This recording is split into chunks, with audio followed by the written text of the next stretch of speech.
नमस्कार, एनडीटीवी राजस्थान देख रहे हैं आप और मैं हूं आपके साथ शिवानी मिश्रा। देश भर में बाघों के सैरगाह के लिए सबसे महफूज जगह अगर कहीं मानी जाती है तो वो है रणथंभौर टाइगर रिजर्व, जिस पर अब संकट का काला साया मंडरा रहा है और सालाना करोड़ों रुपए खर्च होने के बावजूद भी जंगल की सुरक्षा भगवान भरोसे है। इसके पीछे जिम्मेदारों की सुस्ती बाघों पर अब भारी पड़ रही है।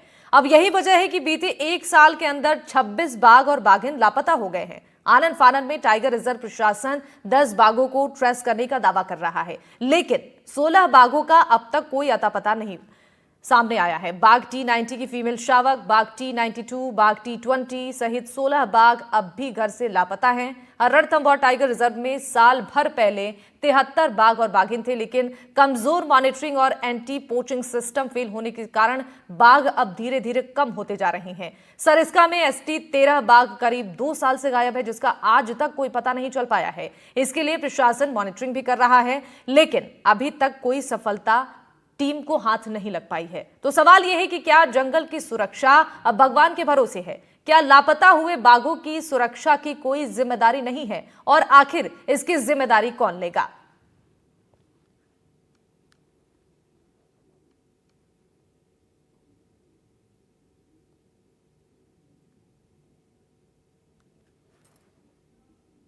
तो 16 बाघों का अब तक कोई पता नहीं चल पाया है। करोड़ों खर्च होते हैं इस पर, लेकिन मॉनिटरिंग के लिए कोई व्यवस्था यहां पर नहीं है। आज आपड़ी बात में हम इसी पर चर्चा करेंगे। हमारे साथ कुछ खास मेहमान भी जुड़ेंगे और उनसे हम जानेंगे कि आखिर बाघों की सुरक्षा की जिम्मेदारी के लिए जो बड़ी बड़ी बातें होती हैं, लेकिन प्रशासन की बेपरवाही की वजह से जिस तरीके से बाघ लापता होते जा रहे हैं, आखिर इसकी जिम्मेदारी कौन उठाएगा, इस पर चर्चा करेंगे। उससे पहले एक पैकेज देखिए।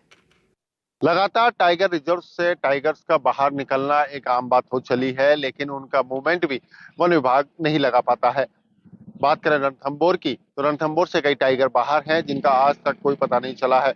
और बात सरिस्का की जाए तो सरिस्का में भी आज भी 3 टाइगर्स हैं जो आज सरिस्का से बाहर हैं, लेकिन उनका कोई मूवमेंट आज तक वन विभाग के पास नहीं है।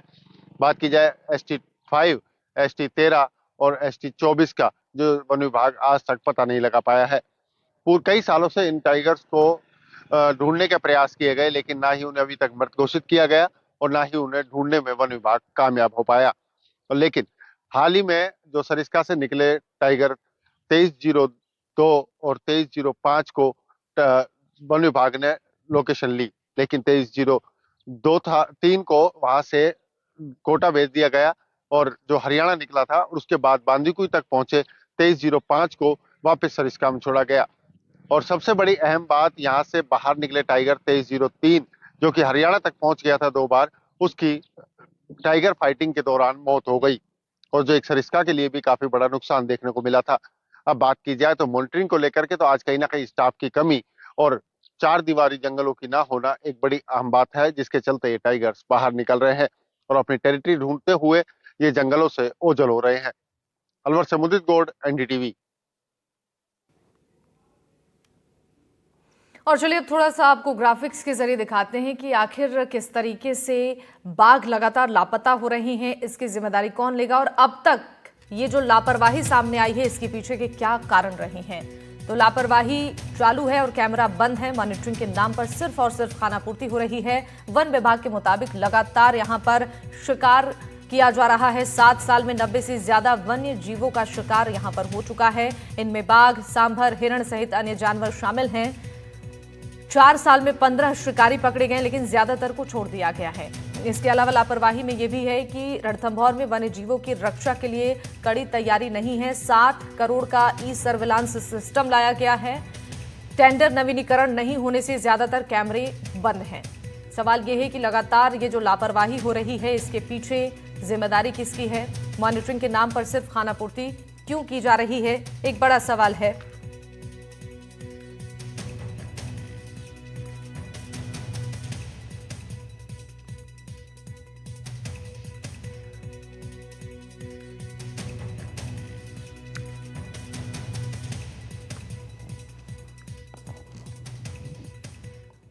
तो चलिए इस पर चर्चा करेंगे। हमारे साथ कुछ खास मेहमान जुड़ रहे हैं, परिचय के साथ इस चर्चा को आगे बढ़ाएंगे। राजेश कृष्ण सिद्ध जी हमारे साथ जुड़ चुके हैं, वन्य जीव एक्टिविस्ट हैं, बहुत स्वागत है सर आपका। रघुवीर सिंह शेखावत हमारे साथ हैं, पूर्व फील्ड डायरेक्टर हैं सरिस्का के। आपका भी बहुत स्वागत है सर। अजय सूरी जी हमारे साथ हैं, वन्य जीव विशेषज्ञ, आपका भी बहुत स्वागत है। रघुवीर जी के साथ शुरुआत करना चाहूंगी। रघुवीर जी, देखिए जिस तरीके से बाघों की संख्या कम होती जा रही है, लगातार बाघों की सुरक्षा के लिए तमाम बड़े दावे और वादे किए जाते हैं, लेकिन जमीनी स्तर पर अब तक जितने बाघ लापता हुए हैं, ना उनकी मॉनिटरिंग सही से हो पा रही है, ना ये पता चला है कि कब तक उन्हें वापस लाया जाएगा यहाँ पर, और जो व्यवस्थाएं यहाँ पर बेहतर होनी चाहिए वो धीरे धीरे और खराब होती जा रही हैं। देखिए कि ये जो टाइगर रिजर्व्स का मॉनिटरिंग सिस्टम है, बेसिकली ये सब बीट सिस्टम में डिवाइडेड होता है। प्रत्येक बीट जो लगभग 25 से 30 स्क्वायर किलोमीटर की होती है, उनमें ये पूरा टाइगर रिजर्व विभक्त किया जाता है और उन्हीं में इन बाघों की और शाकाहारी वन्य जीवों की उन बीट्स में गणना की जाती है। तो बहुत ही महत्वपूर्ण है कि हम सरकार को ये जो बीट्स में लगे हुए जो मॉनिटरिंग के कर्मचारी हैं, उनकी संख्या बहुत ही कम है, या तो पद रिक्त पड़े हैं या होमगार्ड्स के जरिए ये काम को किया जा रहा है, जो कि बिल्कुल ही ठीक नहीं है। तो इन जो जितनी भी बीट्स हैं, कम से कम 4 कर्मचारियों का तैनात होना नितांत आवश्यक है प्रत्येक बीट में। जैसे रणथंभौर को लें तो कम से कम मैं मानता हूं कि अगर पूरे कोर और बफर को मिलाएं तो 150 से ज्यादा बीट्स हैं। तो इसमें कम से कम 600 आदमी, 600 वन रक्षक के पद होने चाहिए, ताकि वो सघन मॉनिटरिंग कर सके। और एक कोई छुट्टी पे जाता है, कोई इधर दूसरा काम, डेवलपमेंट का काम कर रहा है, ऐसी स्थिति में उसकी मॉनिटरिंग के लिए सफिशिएंट स्टाफ होना बहुत जरूरी है। ये मध्य प्रदेश में बाघ परियोजनाओं में ये किया गया है, काफी स्टाफ की वृद्धि की गई है।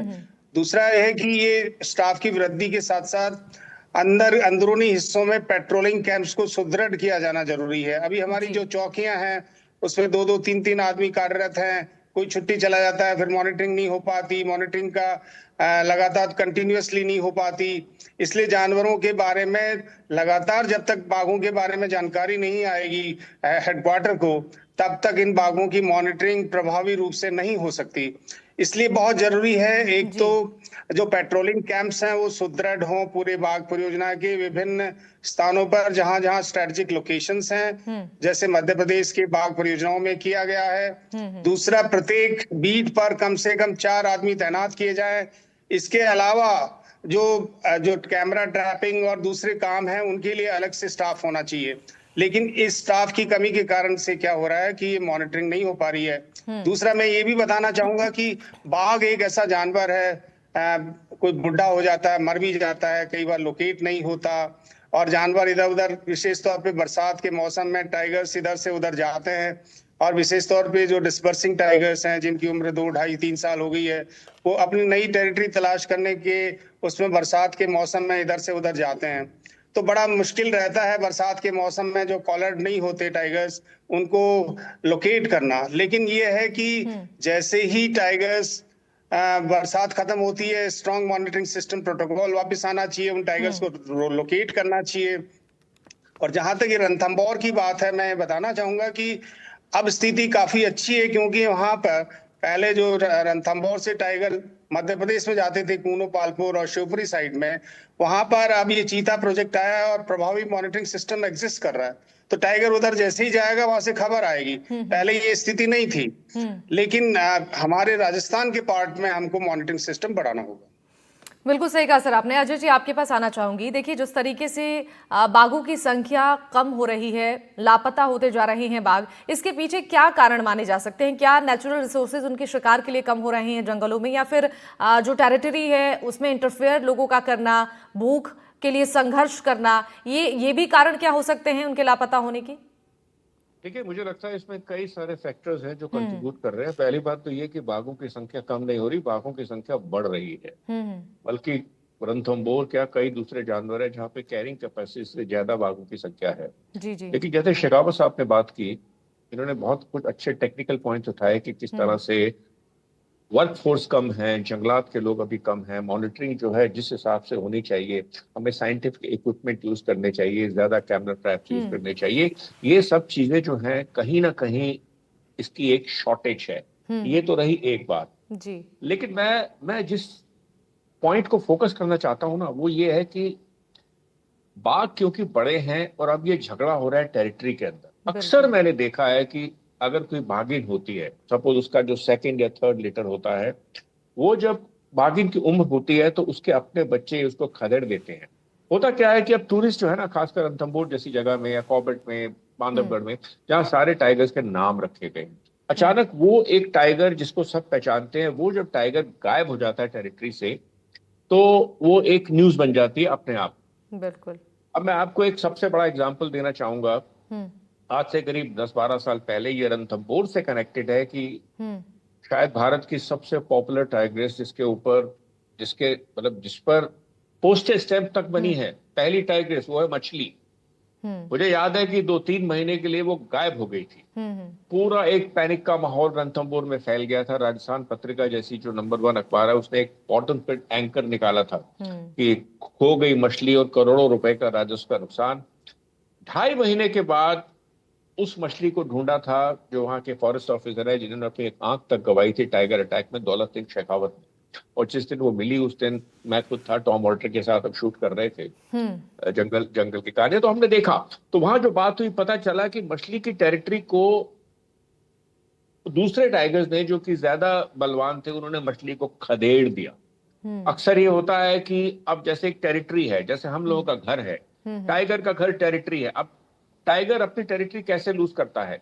या हम्म। तो जब वो बूढ़ा हो जाता है और जो दूसरे जवान टाइगर उसको खदेड़ देते हैं, हम्म। और जिस टाइगर को देख के हम यूज टू होते हैं, अभ्यस्त हो जाते हैं, अचानक वो टाइगर दिखना बंद हो जाता है। तो वो हम्म। एक एक बात तो ये रही। दूसरा, जब टाइगर बहुत ज्यादा यंग होता है, अभी पूरी तरह से परिपक्व नहीं होता, और हम्म। उसको उसी टेरिटरी में एक दूसरा शक्तिशाली टाइगर आकर उसको बाहर खदेड़ देता है। लेकिन साथ में ये भी मत भूलिए कि पोचिंग जो है एक बहुत बड़ा इशू है आज हम्म। की तारीख में। अभी पिछले महीने ही में ही जो जो हमारी एनवायरमेंट मिनिस्ट्री का जो क्राइम कंट्रोल ब्यूरो है, उन्होंने एक वार्निंग इशू करी थी नॉर्थ इंडिया के और सेंट्रल इंडिया के सारे टाइगर रिजर्व्स को कि आप सचेत रहिए, हम्म। पोचर्स के गैंग्स जो हैं एक्टिव हैं।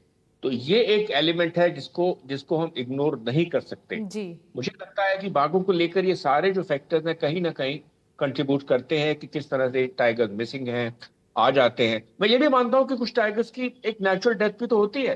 2003 के अगर आप आंकड़े, 2023 के आंकड़े देखें, तो रणथंभौर में 4 बाघ नेचुरल डेथ से मरे थे। उसके बाद 2024 में भी 3 हुए। तो ये सब चीजें, इन पे हमको गौर करना पड़ेगा।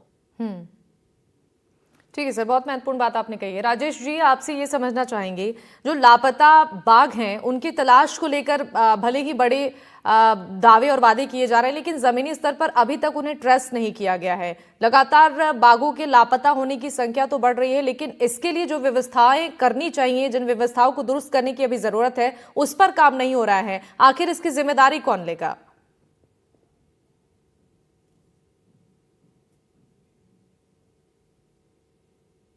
जी राजेश जी।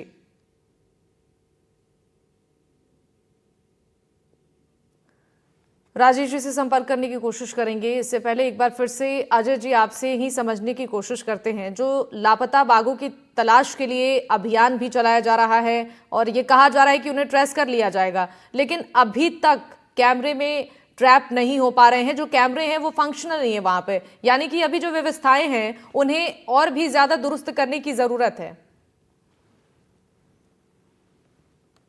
काम नहीं कर रहे तो उनको एकदम दुरुस्त करने की जिम्मेदारी है, ये वन प्रशासन की है। हम्म। और एक चीज जो मैंने देखी थी, जिसको मैं अभी बोलना चाहूंगा, कि ये जब इंक्वायरी ऑर्डर हुई थी कुछ महीने पहले की, जब 25 बाघ मिसिंग थे, हम्म। तो ये भी खबरें आ रही थी कि कुछ डिफरेंस ऑफ ओपिनियन है जयपुर में जो चीफ वाइल्ड लाइफ वार्डन का ऑफिस है और रणथंभौर के फील्ड डायरेक्टर का। मुझे नहीं पता कि हम्म। ये बात कितनी सही है कितनी गलत है, लेकिन हम बहुत सारे स्टेप्स ले सकते हैं। जिस तरह से बाघ जो हैं अपनी कैरिंग कैपेसिटी से ज्यादा बढ़ते जा रहे हैं, मुझे लगता है कि एक एक जो स्ट्रेटजी हमको सोचनी चाहिए, वो है टाइगर कॉरिडोर्स को एस्टेब्लिश करना, ताकि बाघ जो हैं हम्म। जब एक जंगल में ज्यादा हो जाए तो वो दूसरी तरफ निकल जाए। और राजस्थान में तो मतलब क्या है कि प्राकृतिक तौर पे ही टाइगर कॉरिडोर बनाने का इतना कुछ है। बहुत सालों से चल रहा था कि रणथंभौर और मुकुंदरा हम्म। हिल्स के बारे में, के बीच में एक टाइगर कॉरिडोर बनाया जाएगा। और वो कितना बना है कितना नहीं मुझे नहीं पता। मध्य प्रदेश में अचानक माघ एक जगह है, वहां पे भी टाइगर कॉरिडोर बनाने की थी। मुझे लगता है कि इसमें हमें और ज्यादा इक्विपमेंट्स का यूज करना पड़ेगा, अगर कैमरे खराब है उनको ठीक करना पड़ेगा, हमको मैन पावर को बढ़ाना पड़ेगा, और साथ ही टाइगर के बिहेवियर को भी समझना पड़ेगा। जैसे शेखावत साहब ने कहा कि मॉनसून के टाइम में बहुत मुश्किल हो जाता है पेट्रोलिंग करना, और साथ में हमको ये भी नहीं भूलना कि जो एनवायरमेंट मिनिस्ट्री की वार्निंग है, इस समय उत्तर और मध्य भारत में पोचर्स का गैंग जो है वो सक्रिय है। तो इन सारी चीजों का हमको ध्यान रखना पड़ेगा। बिल्कुल। रघुवीर जी, आपसे जरा समझने की कोशिश करेंगे कि वन्य जीवों को अभी मौसम के हिसाब से उनके संकेतों को समझना कितना जरूरी है, ताकि जो परेशानियां उन्हें हो रही हैं, जिस वजह से वो लापता हो रहे हैं, उन कारणों तक पहुंचा जाए, उन समस्याओं तक पहुंचा जाए और उनके समाधान की कोशिश की जाए। जी, आपने ठीक कहा। ये जो जिन मुख्य कारण मैं समझता हूँ कि जैसे गर्मी का मौसम है, पानी की अवेलेबिलिटी, अगर कहीं वाटर होल्स कम है तो एक बहुत बड़ा रीजन होता है बाघ का इधर से उधर जाने का। बिल्कुल सर। इसी प्रकार से जब व्यस्त हो जाते हैं बाघ तो वो या तो माँ या पिता या बच्चों को इधर से उधर जाना पड़ता है। जो भी मजबूत बाघ होता है वो टेरिटरी में रहता है। तो इन सब बातों को देखते हुए, जैसे सूर्य जी ने कहा कि बहुत जरूरी हो गया कि हमारे जो रणथंभौर के आसपास के जो नए टाइगर रिजर्व जो घोषित किए हैं, चाहे रामगढ़ विस्तारी हो, चाहे मुकंदरा हो, चाहे धौलपुर हो, उसमें काफी टाइगर्स अकोमोडेट हो सकते हैं। बशर्त केवल डिक्लेयर करने से तो काम चलेगा नहीं, उसके हैबिटेट का विकास करना होगा, ग्राम विस्थापन का काम करना होगा तेजी से। और ये सब अगर और पेट्रोलिंग अगर तेजी से होगी, स्टाफ की बढ़ोतरी होगी और टाइगर्स का मॉनिटरिंग इफेक्टिव होगा तो हम इन चीजों को काफी हद तक रोक सकते हैं। हालांकि ये जो 16 टाइगर्स का फिगर है ये काफी हाई है, ये नहीं होना चाहिए था। हो सकता है कि 2-4 बाघ जो है काफी समय तक लोकेट नहीं हो पाए। इतने बाघों का होना एक गंभीर विषय है। मैं समझता हूं कि इसमें पेट्रोलिंग सिस्टम में कहीं अभी चुस्त दुरुस्त नहीं है, इसको सुधारने की जरूरत है। और साथ ही साथ जो आसपास के जो टाइगर रिजर्व्स हैं जो नए बने हैं उनमें ग्राम विस्थापन का काम तेजी से हो, स्टाफ की बढ़ोतरी हो, पेट्रोलिंग सिस्टम हो। जैसे सूरी साहब ने कहा कि एंटी पोचिंग सिस्टम को स्ट्रॉन्ग करना पड़ेगा, वरना शिकारियों की नजर भी इस क्षेत्र पे है। तो इन सब बातों को समन्वित रूप से जब हम काम करेंगे तभी इन बाघों को हम एडजस्ट कर सकेंगे। और दूसरा, नए जैसे कुंभलगढ़ का टाइगर रिजर्व बनने का प्रस्तावित है, कुछ टाइगर्स को वहां विस्थापित करके हम अकोमोडेट कर सकते हैं। तो ये भी काम निर्णय तेजी से लेने की जरूरत है। बिल्कुल सर। अजय जी, आपने बिल्कुल सही कहा कि बाघों का कुनबा तो बढ़ रहा है, लेकिन सवाल ये है कि सर जो बाघ लापता हो रहे हैं, जिनके लिए जांच कमेटी बनाई गई है, उस जांच कमेटी में किन बिंदुओं पर इस वक्त ज्यादा फोकस करने की जरूरत है? क्या पॉइंट्स है जहां पर ये कमेटी पीछे पड़ जा रही है और उसमें क्या सुधार किया जाए कि जल्द से जल्द लापता बाघों की तलाश की जा सके? देखिए, ये वो चीजें हैं जिसके कुछ टेक्निकल पॉइंट्स हो सकते हैं, और ये जो हम डिस्कस कर रहे हैं सारी चीजें हैं कि इसके अंदर जो है वेल ट्रेन्ड ऑफिशियल्स को लगाया जाए, इक्विपमेंट का अच्छी तरह यूज किया जाए। और एक बहुत इंपॉर्टेंट चीज है जो बेहद जरूरी है जी।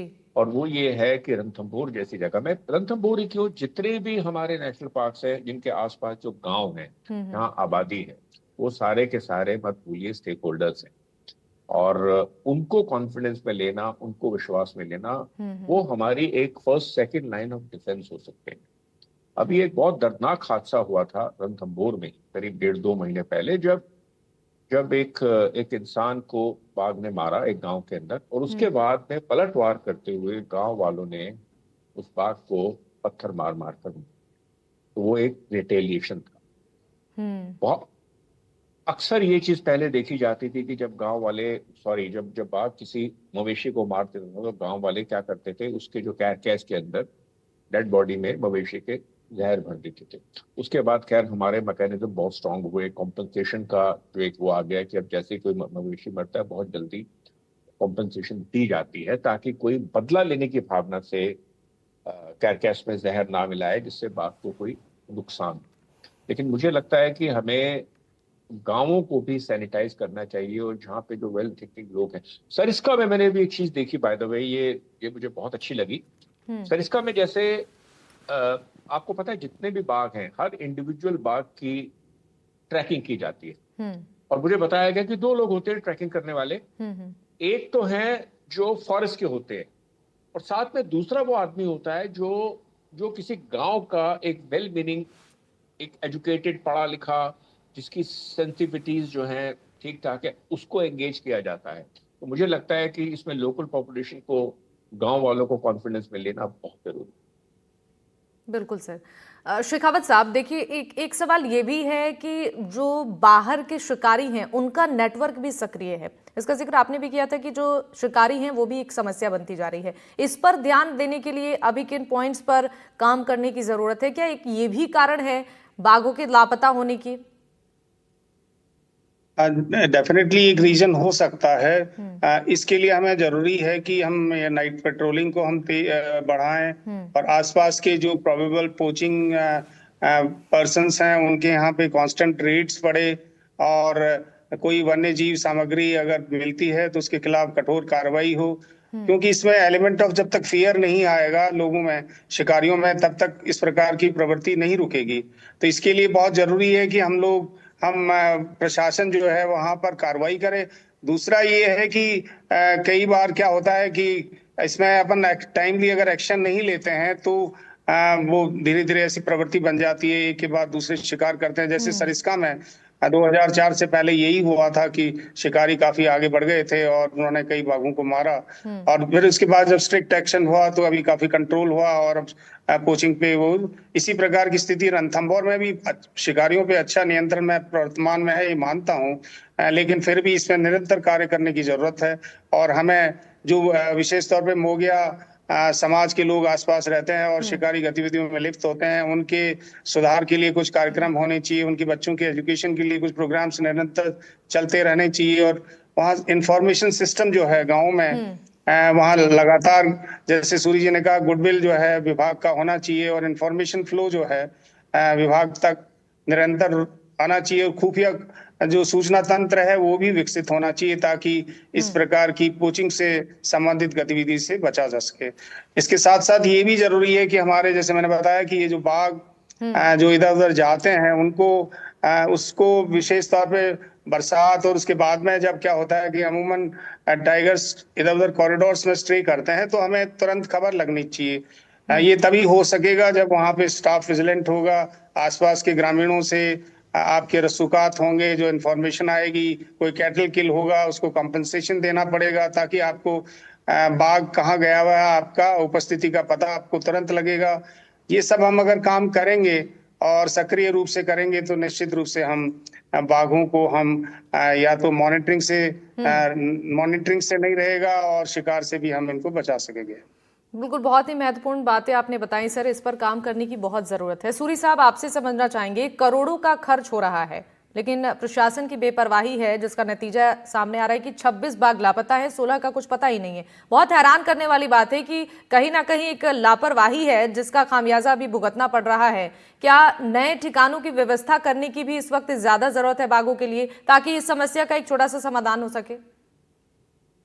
देखिए, इसमें एक कोताही तो दिख ही रही है, क्योंकि अगर एक चीफ वाइल्ड लाइफ वार्डन की तरफ से इंक्वायरी का ऑर्डर आया है तो इसका मतलब कहीं ना कहीं कोई लैप्स है, वो दिख रहा है। तभी कोई लैप्स दिखता है, तभी तो इंक्वायरी होती है। भाई, अगर बाघ लापता है, मैं आपको बताऊं, कई बार तो कोई, अगर मछली जो कितनी पॉपुलर टाइगर्स थी, जब वो लापता हो गई तो पूरे प्रशासन में हड़कंप मच गया था। और यहाँ हम बात कर रहे हैं 25 टाइगर्स की, तो जाहिर सी बात है कि ये एक बड़ा मसला है।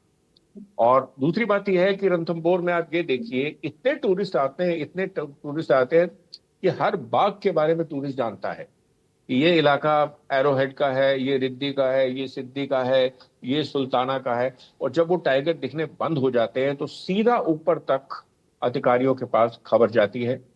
तो ये तो एक जो सिचुएशन है, ये वाकई गंभीर सिचुएशन है। लेकिन फिर भी मैं मान के चल रहा हूं कि कई बार, जैसे मैंने कहा, कि बाघ एक टेरिटोरियल फाइट के बाद छोड़कर चले जाते हैं, उनको ढूंढना कई बार बहुत आसान नहीं होता, क्योंकि जंगल एक ऐसी चीज है। और ये भी आप मान के चलिए कि जरूरी नहीं कि आपने अगर कैमरे ट्रैप लगाए हो तो टाइगर उस कैमरा ट्रैप में आएगा ही आएगा। बिल्कुल सर। हो सकता है ना आए, हो सकता है वो कुछ दिनों के बाद, कुछ हफ्तों के बाद आए।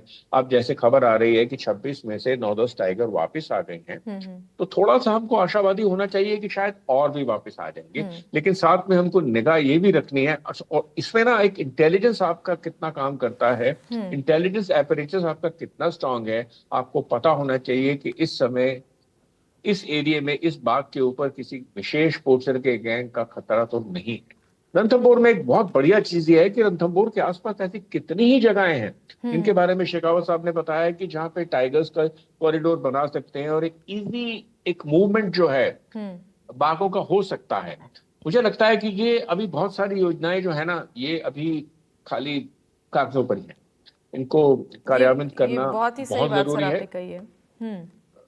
तो ये सब है कि मुझे लगता है कि ये अलग अलग फैक्टर्स हैं और इनके ऊपर अगर हम काम करेंगे, क्योंकि Ranthambore all said and done, मुझे लगता है कि मतलब अगर टॉप टाइगर डेस्टिनेशंस की कहीं बात आती है भारत के, तो उसमें रणथंभौर का नाम जरूर आएगा। बिल्कुल सर, बहुत महत्वपूर्ण बात आपने कही। और जिन जिन बिंदुओं पर दोनों मेहमानों ने प्रकाश डाला है, मुझे लगता है कि अगर इस पर काम किया जाए तो इस समस्या का जल्द ही समाधान हो जाएगा। आप दोनों का बहुत बहुत शुक्रिया हमारे साथ इस चर्चा में शामिल होने के लिए। और इसी के साथ इस चर्चा में फिलहाल के लिए बस इतना ही। तमाम खबरों के लिए आप देखते रहिए एनडीटीवी राजस्थान। नमस्कार।